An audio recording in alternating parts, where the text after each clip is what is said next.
Moving on, job కార్డుల తొలగింపుతో ఏపీలో పలువురు గిరిజనులు ఉపాధి హామీ పథకం ద్వారా పనులు పొందలేకపోతున్నారని ఈ లిబ్ టెక్ సంస్థ పేర్కొంది.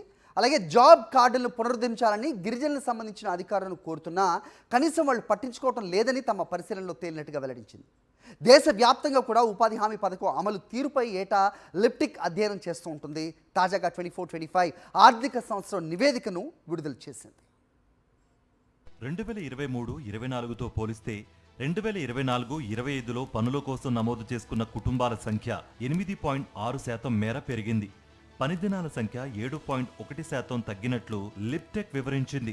2023-24లో దేశవ్యాప్తంగా పేదలు ఉపాధి హామీలో 288.83 కోట్ల పని దినాలు పొందగా 2024-25లో అది 268.44 కోట్ల పని దినాలకు తగ్గినట్లుగా పేర్కొంది. ఒక్కో కుటుంబం సగటున పొందిన పనిదినాల సంఖ్య 4.3% మేర తగ్గినట్లు వెల్లడించింది. గరిష్ట ప్రయోజనం పొందిన కుటుంబాల సంఖ్య కూడా తగ్గిందని తెలిపింది. తెలంగాణలో గత ఏడాది ఉపాధి హామీ ద్వారా పేదలకు పనుల కల్పన పెరిగితే ఏపీలో అందుకు విరుద్ధంగా జరిగింది. 2023-24తో పోలిస్తే 2024-25లో తెలంగాణలో పనుల కల్పన 1.1% పెరగ్గా ఏపీలో ఏకంగా 5.2% మేర తగ్గిపోయింది. అత్యధికంగా పనులు ఇవ్వడంలో 2023-24లో ఏపీ దేశం మొత్తంలో 4వ స్థానంలో ఉంది. 2024-25లో 5వ స్థానానికి పడిపోయింది.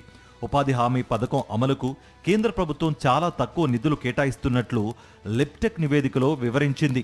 దేశవ్యాప్తంగా ఈ కార్యక్రమం అమలుకు ఏడాదికి 2.64 లక్షల కోట్లు కావాలని పౌర సమాజం నుంచి డిమాండ్ ఉండగా కేంద్రం 2024-25 బడ్జెట్లో కేవలం 86,000 కోట్లే కేటాయించిందని పేర్కొంది. అందుకే పలు రాష్ట్రాల్లో వేతన చెల్లింపుల్లో జాప్యం జరుగుతోందని తెలిపింది. ఉపాధి హామీ పథకం అమల్లోకొచ్చి 20 ఏళ్లవుతున్న తరుణంలో పేదల డిమాండ్, అవసరాలకు తగినట్లు పాలనా మార్పులు, ఎంపికలు మరింత సమర్థంగా అమలుకు సమీక్షించాల్సిన అవసరం ఉందని లిప్టెక్ అభిప్రాయపడింది.